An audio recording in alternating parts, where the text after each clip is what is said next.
Hey guys, Paul from Ashen. Phoenix's new comic book Louder. day for the week of Happier. September Louder. 29th, and we're going to get started right now. Happier. Happy? Do it again. Happier. We're good. This episode brought to you by Paul and Tim Do a Thing, because we did a thing. You're going to watch it over here. I'll put a little card up there. Click on that, and watch Tim torture me. It's Yep. kind of how half of that Bigger. series goes. Bigger. Hey guys, Tim from Capes and Scowls. Paul and Tim Do a Thing. The comic book store. Team Ashen. That's a lot of things. I don't have time to do anything. Let's talk about the trades. First up, we got The Good Asian Volume 1. We reviewed issue 1 of it. I enjoyed it quite a bit. I think it'll be 2 trades, because I believe it goes up to 10 issues. Superman Action Comics, The House of Kent. We reviewed a little bit of this, too. It really wasn't for me, if we're being honest. Berserker Volume 1. This is the cool Keanu Reeves book. Really graphic stuff, but if you're in the mood for it, it's great. Reign of X. Still don't like these books that are this way, but I just don't. We got Wonder Women of the World. This is a young adult story about Wonder Woman, and that's about all I know. But it's got a lot of really cool things in here. This is worth checking out. I'll get back to you on that one. Headlopper, Volume 4. Headlopper is so good. We reviewed issues 1 or 2 like 10,000 years ago. It's up to Volume 4. Super good book. We've got Captain Marvel, Volume 5. I really like the art in this one. This is the one, the storyline that involves Doctor Strange. Pretty cool. Pretty cool stuff, you know. Carol, dating, it happens. Cable, Volume 2. We reviewed Cable as well. Man, we really review a lot, Paul. I don't know how I can remember it all. I can't remember half the stuff in my life, but I remembered that. Yeah. Justice League. This is the death metal tie-in issues from the actual Justice League book. And then, we're ending with Haha, some sad clown stories. Yeah. Whew, boy. This book. But, it's good, but, oh, man. It's the Ice Cream Man, people. So, if you know that book, you know what you're getting with this one. First up, we have Action Comics 1035. This cover tricked me. I was like, let's just find a brand new issue, and I was like, what? Why does it feel like they're breaking up? They're not breaking up. Sorry, spoiler alert. This is the end of the fight between Mongol and bringing everything together. Mongol has killed some people that Clark loves, and pulling a different tactic. Instead of just fighting Superman toe-to-toe, he's going to go through and try to exterminate everybody he loves. And that pulls him in a very different direction, and he has to leave. And this is basically setting up the next big arc on Warworld as he goes and brings his crew to fight Mongol and set a world free. This is actually really good writing. I haven't read any Action Comics recently, so this is a fun read. Definitely fun read, but again, it's the end of an arc, so you really do have to understand what's going on. It does enough to at least explain what is going on, so there's that. So yeah, I don't know if you want to hop into it again, but you'll at least understand what's going on, and you can check it out. All right, all 3 of my books are pretty good, so I'm just going to randomly do them. First up, we have Gun Honey. This is issue number 1. This is Hard Case Crime. It's through Titan. If you're not familiar with Hard Case Crime, they do both books, comics, and novels, and they're all kind of crime and noir themed. This one is about this main character, pretty girl. She uses that to her advantage. She kind of sneaks herself into scenarios, and what her gimmick is, if you will, is she doesn't ever actually murder anybody if she can help it. She places a gun or an item somewhere for somebody else to complete a task. So she goes into these impossible to get places, places a weapon for someone, and then they complete the task. Pretty interesting idea. Pretty cool story. I did enjoy it. The art's pretty good. Flew by really quick. Just a good story.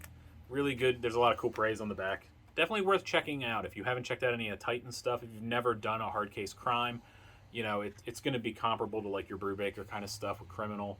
And if you enjoy that, which you should, check this out. Next up, we have Echolands, issue number 2. I'm not holding it sideways. This book is sideways.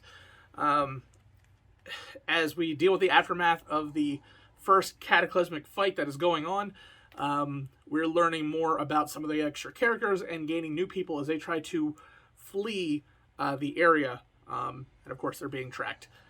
The art in this is beautiful. It's always an interesting thing seeing the sideways art. They really do a phenomenal job of pacing without really giving you your like standard boxes. So basically, like, you'll see one long frame and like your character moving through it as if it was comic book boxes, but not. And it gives a very interesting storytelling aspect as well as these giant splash pages that are just beautifully drawn. So yeah, definitely check it out. I mean, I liked it. Not my pick of the week, but it's pretty good. Next up, we have Deathstroke Inc. issue number 1. Interesting story. I haven't been keeping up with what's been going on with Deathstroke. There is a new group called Trust, and Deathstroke is one of the heavy hitters on it, as well as Black Canary. There's Toyman and a couple other people that are going to be involved. And essentially, they're trying to make them good guys. They're trying to make Deathstroke a good guy. And he's kind of... It seems like he's doing it because he's kind of bored. He does... I don't know. But it's such an interesting story. They are infiltrating a town where they feel that Hive has already infiltrated and kind of got its roots in there. And it takes a strange turn, but I did kind of enjoy it. They are using a lot of Batman's tech, which is weird. And very just bizarre take. It's a very weird direction for both Deathstroke and Black Canary for different reasons. But to see them work together is really good. Because they are both so talented and skilled, and they complement each other. And yeah, there's some witty dialogue in here. So I had a good time, and I'm curious to see where this goes. And what is my pick of the week? It is Inferno, issue number 1. Hickman does some slow burn stuff. This is actually taking place and is kind of the culmination of everything that happened in House of X and Powers of X, and everything. So basically, this deals around Moira. There's always been an issue with Moira because her powers and everything like that are so very dangerous to the fabric of Krakoa.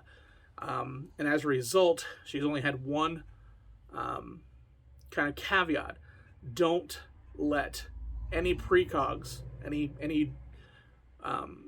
mutants that are allowed to learn the future to survive, because they will be a direct threat to everything that she has built, and likewise has also built through this new world. And we learn about a very real threat to her that could unravel literally everything that has been going on for like the last 2 years in this book.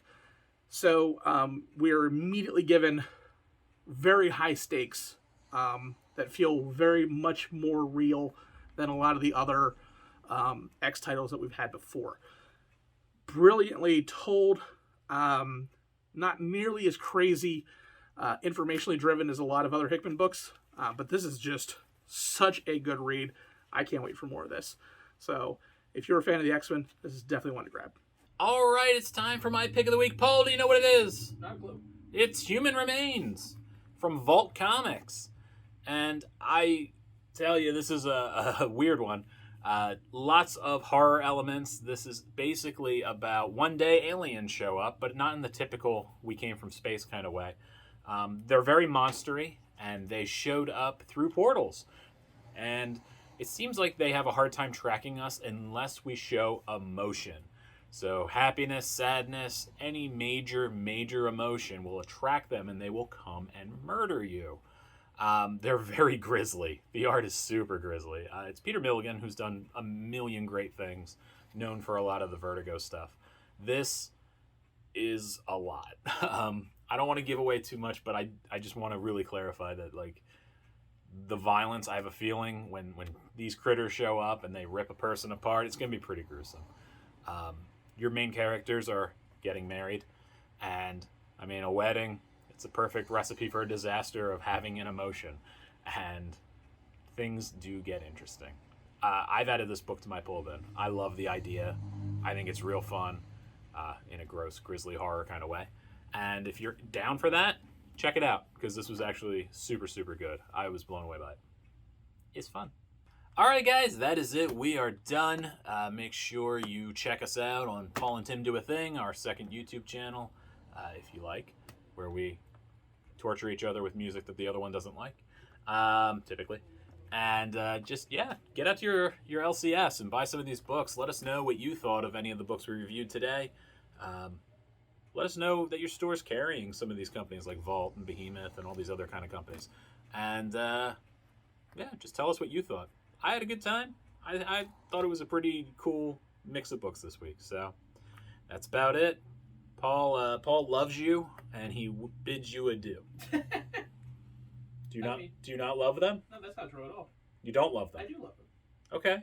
I appreciate that. I just think the way you said it was just kind of funny. I'm not going to do the whole Joe Pesci bit. Okay. All right, well, that's it